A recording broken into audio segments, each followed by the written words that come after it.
بسم اللہ الرحمن الرحیم 10 محرم یوم عاشور میں ایک عظیم واقعہ حضرت حسین رضی اللہ تعالیٰ عنہ کی شہادت کا واقعہ بھی ہے۔ بڑا عظیم واقعہ، بہت بڑا سانحہ ہے اس امت کے لیے۔ ان کے اس واقعے سے پہلے ایک دو چیزیں جو انتہائی ضروری ہیں، جن میں عام عوام الناس جو ان چیزوں سے لا علم ہیں، کہ حضرت معاویہ رضی اللہ تعالیٰ عنہ جب اپنی زندگی کے آخری ایام میں بیمار تھے تو انہوں نے ایک وصیت لکھی جو بڑی مشہور ہے، جس میں انہوں نے فرمایا تھا اپنے بیٹے یزید کو کہ میرے مرنے کے بعد یہ خیال رکھنا کہ میرے بعد اہل عراق یا میرے بعد اہل کوفہ جو بدماش لوگ ہیں وہ تیرے مقابلے میں حضرت حسین کو لا کھڑا کریں گے۔ حسین رضی اللہ تعالیٰ نبی کا نواسہ ہے، نبوت کا شہزادہ ہے، پیغمبر علیہ السلام کی گود میں پلنے والا ہے۔ میری وصیت تجھے یہ ہے کہ حسین رضی اللہ تعالیٰ عنہ سے حسن سلوک سے برتاؤ کرنا، نبی صلی اللہ علیہ وسلم کے خاندان کی حیثیت سے ان کی عزت اور احترام کرنا، اور اس بات کا خیال کرنا کہ اپنے امور سلطنت چلانے میں حسین رضی اللہ تعالیٰ عنہ سے مشورہ ضرور لینا۔ یہ وصیت تھی حضرت معاویہ رضی اللہ عنہ کی۔ ضمناً بات یہ بھی سمجھ لیں کہ یہاں جو ہے یہ خلافت ختم ہو کے ملوکیت کی طرف نظام گیا ہے، تو یہ یہاں پر نہیں ختم ہو رہی تھی۔ آپ کو یاد ہے کہ حضرت حسن رضی اللہ تعالیٰ عنہ، حضرت معاویہ رضی اللہ عنہ کو جو ایک عارضی اختلاف ہوا تھا، اور حسنین کریمین یہ کوئی بھی اختلاف ہو جاتا کسی بھی معاملے میں تو یہ صلح میں سب سے آگے ہوتے اور بہت بہترین انداز میں صلح کروا لیا کرتے تھے۔ اور یہاں پر بھی جو اختلاف ہوا وقتی عارضی، تو اس میں حضرت حسن رضی اللہ تعالیٰ عنہ آگے بڑھے اور اس اختلاف کو دور کیا، اور خود حضرت معاویہ رضی اللہ تعالیٰ عنہ کے ہاتھ پر بیعت کی، اور وہ ناراضگی جو ہے وہ ختم ہوئی اور صلح میں بدل گئی، اور وہ سلسلہ چلتا رہا، اور پھر بیماری کے ایام میں حضرت معاویہ نے یہ وصیت جاری کی۔ تو لہٰذا یہ کہنا کہ ملوکیت اور خلافت میں یہ اختلاف باہم پیدا ہوا، یہ کوئی ایسی بات نہیں ہے۔ بہرحال جو اہم بات ہے وہ میں آپ کے گوشے گزار کرنا چاہتا ہوں کہ یزید نے جب اپنا اقتدار سنبھال لیا تو اس کو چاہیے تھا کہ وہ سب سے پہلے وہ اپنے والد محترم کی جو وصیت ہے اس کو سب سے پہلے نافذ کرتا، اور وہ خود چل کے جاتا اور معاملات کو دیکھتا، اور وہ والد صاحب کی وصیت کو سامنے رکھتے ہوئے وہ حضرت حسین رضی اللہ تعالیٰ عنہ سے جا کر خود ملتا، حضرت حسین رضی اللہ تعالیٰ عنہ کے قدموں میں بیٹھتا اور جا کے اپنے حالات ان کے سامنے رکھتا۔ اور حضرت حسن رضی اللہ تعالیٰ عنہ کو بھی جس طرح دنیا اور دنیا کی دولت کا کوئی لالچ و غرض نہیں تھی، اسی طرح حضرت حسین رضی اللہ تعالیٰ عنہ کو بھی دنیا کی کوئی دولت اور لالچ کی اس طرح کی کوئی غرض نہیں تھی۔ انتہائی عبادت گزار، جو شخص ایک ہزار رکعت نفل پڑھے، جو شخص ایک دن رات میں ایک قرآن ختم کرے، اور جو سخاوت میں اپنا گھر کا سارا مال غربا مساکین میں تقسیم کر دے۔ ابھی پچھلی ویڈیو میں آپ نے سن لیا ان کی سخاوت کے بارے میں، تو بے شمار ایسے ان کے واقعات ہیں۔ تو ان کو سلطنت کا یا اقتدار کا کوئی لالچ نہیں تھا۔ بہرحال جب یزید نے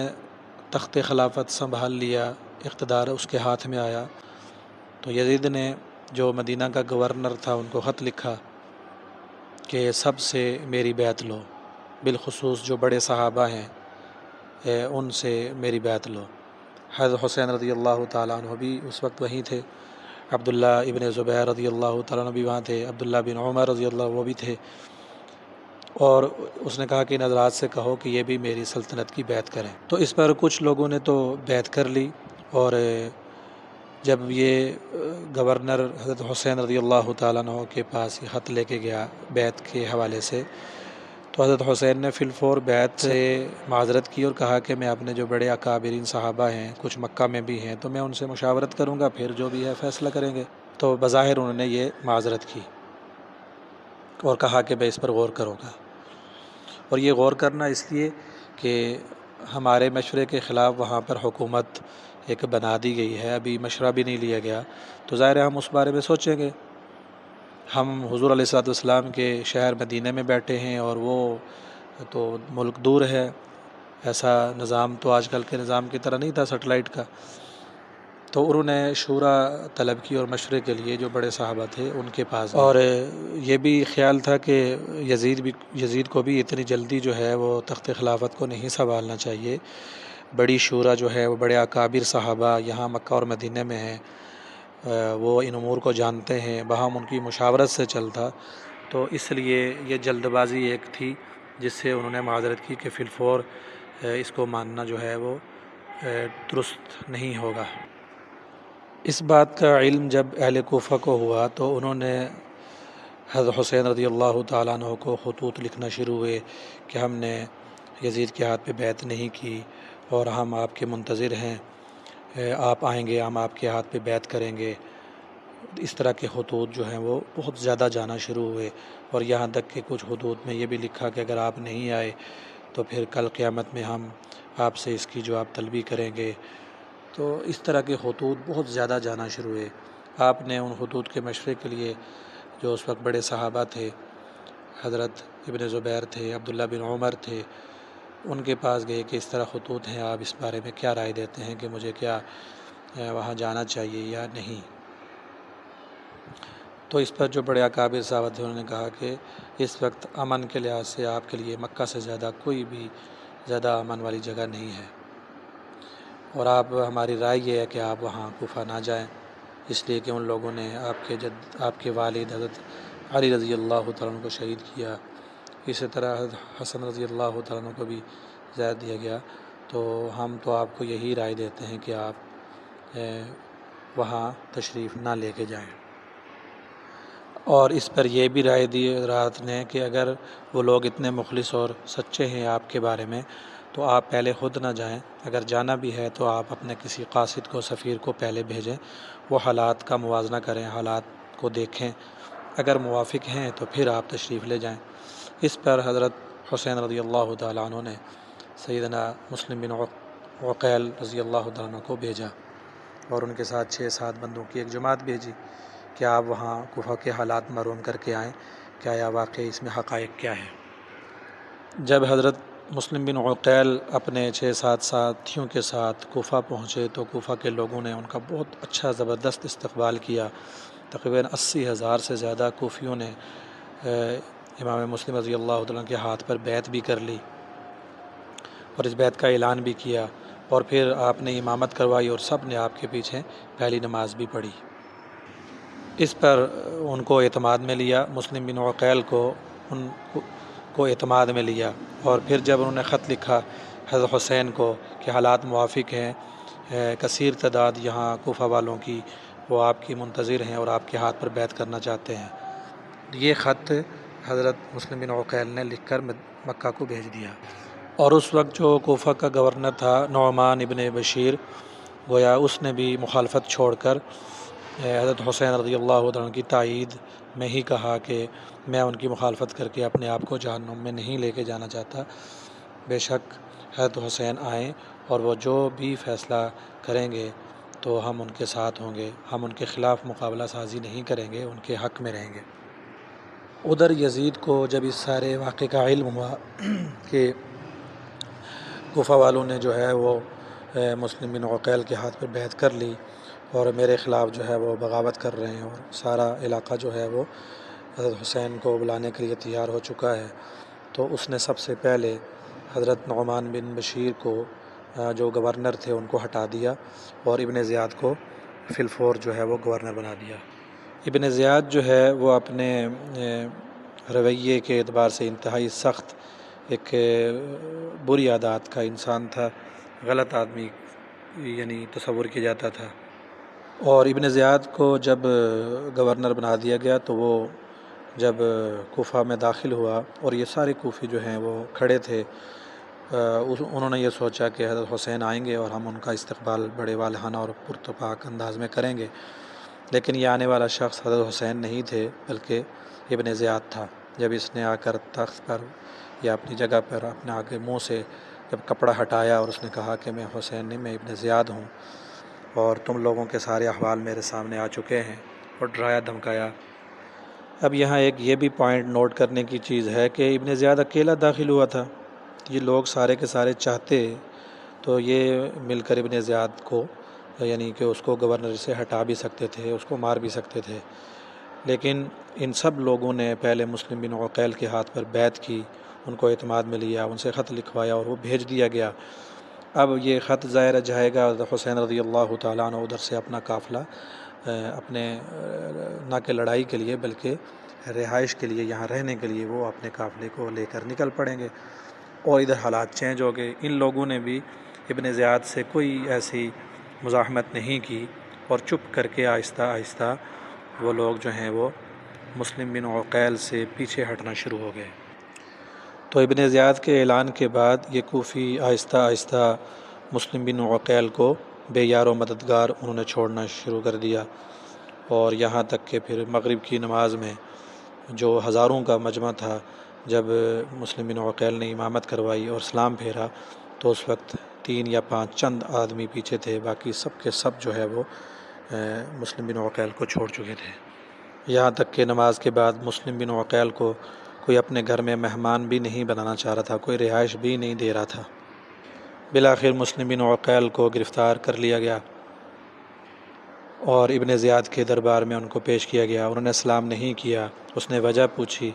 تو کہا کہ میں جو اہل بیت کا دشمن ہے اس کو میں سلام نہیں کرنا چاہتا، وہ سلام کا مستحق نہیں۔ ابن زیاد نے کہا کہ میرا ادب نہیں بجا لاتے؟ فرمایا کہ تو اس قابل ہی نہیں۔ اس پر ابن زیاد نے کہا کہ کوئی آخری وصیت کرنی ہے تو کرو۔ اس پر مسلم بن عقیل نے کہا کہ مجھے آپ واپس میں سفیر کی حیثیت سے آیا تھا، مجھے آپ واپس میرا راستہ چھوڑ دیں، جانے دیں۔ پھر مسلم بن عقیل نے کہا کہ اگر مجھے نہیں جانے دیا جا رہا تو پھر آپ میرے ساتھ آئے ہیں، میرے بچے، میری اولاد یا میرا جماعت جو میری ہے اس کو واپس کر دیا جائے، مگر ابن زیاد نے یہ بات بھی نہیں مانی۔ بالآخر مسلم بن عقیل کو جو ہے وہ اس نے شہید کر دیا۔ اس سارے حالات سے ایک شاعر ہے جس کا فرزدق نام ہے، وہ چھپکے سے یہاں سے نکل کر مدینہ سے ہوتا ہوا مکہ مکرمہ پہنچتا ہے۔ اسی طرح عبداللہ ابن مطیع نامی ایک بہت بڑا عظیم آدمی ہے، تاریخ میں یہ ایک بڑا مورخ اور محدث بھی ہے، وہ بھی حضرت حسین رضی اللہ تعالیٰ عنہ کو ملا اور انہوں نے حضرت حسین رضی اللہ تعالیٰ عنہ کو سارے حالات سے باخبر کیا۔ اور ہانی ابن عروہ وہ بھی شہید کر دیے گئے، اور امام مسلم بن عقیل بھی شہید کر دیے گئے، اور نعمان بن بشیر کو گورنر سے ہٹا کر ابن زیاد کو گورنر لگایا جا چکا ہے۔ اور اس جو فرزدق شاعر تھا اس نے حضرت حسین رضی اللہ تعالیٰ عنہ کو روکا، کافی کوشش کی روکنے کی، لیکن حضرت حسین رضی اللہ تعالیٰ عنہ ان کا بالآخر یہی موقف تھا کہ ہم لڑنے تھوڑی جا رہے ہیں، ہم تو مقابلہ نہیں کرنے جا رہے، لڑنے کے لیے نہیں جا رہے، ہم نے تو اپنے ساتھیوں سے کہا کہ جو جانا چاہے وہ جائے، اور ہم واپس چلے جاتے ہیں، اور جس شخص نے میرے ساتھ مکہ جانا ہے وہ میرے ساتھ مکہ جائے۔ تو اکثر ساتھی جو تھے حضرت حسین کے ساتھ رضی اللہ تعالیٰ عنہ کے ساتھ، وہ واپسی مکہ جانے کو تیار تھے، مگر ان میں جو مسلم بن عقیل کے رشتہ دار تھے، ان میں ان کا بیٹا بھی تھا، تو وہ بضد تھے کہ ہمارا سفیر ہے، جس طرح حضرت عثمان سفیر بنا کر مکہ بھیجے گئے اور یہ خبر پھیلی کہ ان کو شہید کر دیا، حضور نے ان کے 1400 صحابہ سے بیعت لی، تو ہمارا بھی یہ سفیر تھا، ہمارے والد محترم جو شہید کر دیے گئے، تو اب ہمیں بھی چاہیے کہ ہم اس کا تو بدلہ لینے بہرحال ضرور جائیں گے۔ اس پر حضرت حسین رضی اللہ عنہ نے کہا کہ یہ کیسے ہو سکتا ہے کہ آپ اکیلے جائیں اور ہم آپ کو بیچ راستے میں چھوڑیں؟ تو حضرت حسین رضی اللہ تعالیٰ نے پھر سے کربلا کا سفر جو ہے وہ شروع کیا۔ بہرحال بیچ میں کافی تفصیل ہے، خلاصہ یہ کہ حضرت حسین جب کربلا میں پہنچے تو انہوں نے 3 شرطیں رکھیں۔ پہلی شرط یا تو یہ ہے کہ ہمیں یزید سے ملنے دیا جائے تاکہ براہ راست ہماری بات ہو، ہمیں پتہ ہو، اور یہ کہ ہم مل بیٹھ کے کوئی اس راستے اس مسئلے کا حل نکال ہی لیں گے، صلح ہو ہی جائے گی، کوئی نہ کوئی مسئلہ نکل آئے گا۔ دوسری شرط کہ ہمیں واپس مکہ جانے دیا جائے گا، ہمارا راستہ چھوڑ دیا جائے۔ تیسرا یہ کہ ہمیں کسی سرحد پہ بھیج دیا جائے کہ ہم آپس میں کلمہ گو مسلمان نہیں لڑنا چاہتے، ہم کافروں کے خلاف جا کے لڑ لیں گے۔ اور اس بیچ حر نامی ایک شخص جو ہے وہ ابن زیاد اور حضرت حسین کے درمیان مذاکرات کا ایک واسطہ بنا۔ اس نے پوری کوشش کی کہ یہ افہام و تفہیم سے یہ مسئلہ حل ہو، لیکن یہ مذاکرات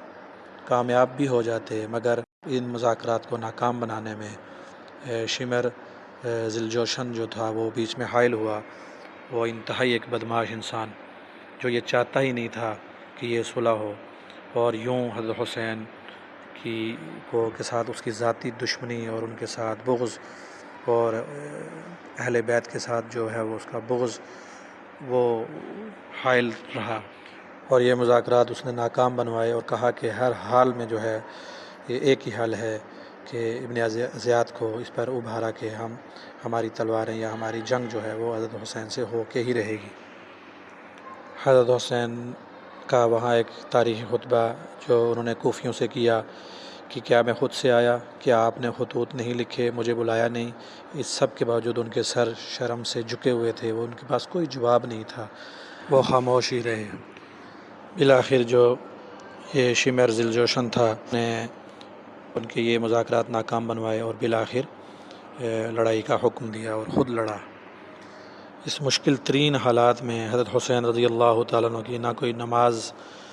ضائع ہوئی، نہ قرآن کی تلاوت ان کی ضائع ہوئی، وہ مسلسل آخری نماز تک نماز پر قائم رہے، تلاوت قرآن پر قائم رہے، یہاں تک کہ سجدے کی حالت میں ہی ایک نیزہ جو ہے وہ ان کی گردن کے آر پار ہوا اور انہوں نے جام شہادت نوش فرمایا۔ شہادت سے ایک دن پہلے حضرت حسین رضی اللہ عنہ نے اپنے گھر والوں کو اپنے خیمے میں یہ وصیت کی تھی کہ ہمیں کوئی پتہ نہیں کہ ہمارا کل کا دن کیسا ہوگا، چونکہ ان لوگوں نے ہمیں مارنے کی پوری سازش تیار کر لی ہے، اب اللہ جانتا ہے کہ ہماری زندگی ہے یا نہیں، تو میں آپ کو وصیت کرتا ہوں کہ لاشوں پر ماتم نہ کرنا، جو کوئی بچے وویلا شور نہیں،